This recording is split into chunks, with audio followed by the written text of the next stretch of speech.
A lot of young people today aren't bothering to try and own a property. This is very common among Gen Z. I work at a coffee shop. I've worked at various coffee shops, and most people in their early 20s don't think about owning a home, or at least saving up to have one. If you're one of those people that wish to have one of their own homes one day, then stick around. Moving back in with my family and looking for a job, I was able to find one very locally, and it was like a local cafe. Because it was so nearby, I had zero expenses, and all I had to do was just work and save. And this is like a rare opportunity that a lot of people nowadays don't have. However, unfortunately, I ended up having to leave that job after a week because the boss was such an ass. He would treat you like a absolute bottom of the barrel slave. If you stand around and do nothing, it would be a problem for him. If you weren't making any coffees, or if you weren't cleaning, even though you just already cleaned, it was a problem for him. So after a week, I just said straight to him, look, this isn't working out for me, I'm done. And then I just quit. Surprisingly, he paid me because I was just honest and direct. And from there, I went back to being unemployed while living with my family. And I began applying for jobs again. Luckily, I got into a coffee shop chain because of my previous experience. And from there, it's been about 2 years working at that coffee shop chain, and I've been saving. I've been saving a lot, and here are the steps to do it. Create a budget. Okay, let's just say you get your paycheck, and let's imagine miraculously it's £2,100, which is one of the months I did at work by doing over 40 hours for 4 weeks and getting taxed crazy. But never mind. Imagine you get 2,100, such a great number to see. And what would you typically do? You just let it sit there in your running account and just spend it on whatever comes throughout the month. And then near the end of the month, it's either gone or just absolutely just low. Let's try and fix that. Okay, so you have £2,100. The most important thing that you need is to create yourself a barrier of safety. So, £2,100, then you pay your rent, £900. Then you pay for food, around £200.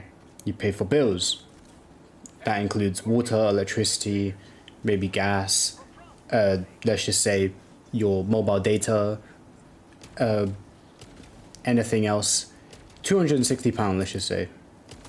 And then leisure, which is going out, having a coffee, buying yourself something from Amazon, just treating yourself nice, another £200. That leaves you with around £540. With that £540, you need to create that barrier. You should open a high interest savings account where you have limited withdrawals. This allows you to build that barrier. So when you get that leftover £540, you put like £350 into that every time you get paid. And you do that until you have roughly around 3 months of your salary of that, which will be £6,300. But for argument's sake, let's just make it £6,000 or even £5,000. That's like the minimum. Once you have that, you have breathing room. You have a small time gap window of freedom if anything happens to you. If you get laid off, you're able to survive using that money, burning through that money. It's like a temporary shield. if you're trapped in this cycle of renting and wanting to do this, it might take you around 1.5 years to build this emergency fund. But what else are you going to do? Are you just going to let your money just run out, run dry, and live on the edge day to day? Things like this will take time. Wealth building will take time. But while you're doing this, you're also doing something else, and that's investing. You have around £190 left over. Put £100 into low-cost index funds. Investing into low-cost index funds is future money building. Money that you will never touch, but it's for your future self. Let's just say you have a long-term goal. If it's that deposit, if it's that retirement, then do it. Because after 5 years of putting £100 every month, you'll have £6,000 of just putting that money in. And you would have made about, let's just say on a good return, you would make about another 1,000. Isn't that amazing? Another 1,000 just doing nothing. The average return rate of an index fund is about 7 to 10% every year.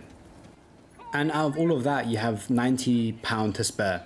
What can you do with that £90? Well, whatever you want really. But I recommend budget for a holiday. Put that £90 in a little pocket or another savings account and just let it build up. And then to the point where, oh, I can afford to book a plane ticket and a hotel to stay somewhere. And bam, that's how you budget. Once you create that list of budget, you're able to see what you can do with your money. Rather than being lazy and not figuring it out, take the time out of your day, just one night, look over your money and ask yourself, what do you want to do with your future? For those of you who are more fortunate and have the ability to save at home with your family and don't have any bills, this is what you can do with your 2,100 paycheck. You can put £500 into a Lisa account, which is a savings account that once you reach the threshold of £4,000, the government will give you £1,000 just to help you every year. This is for buying your first home that's under £450,000. The government will actually give you free money. The catch is they'll take 25% out if you take the money out of the account without buying your first home. But this is a huge advantage for those who want to get their first home.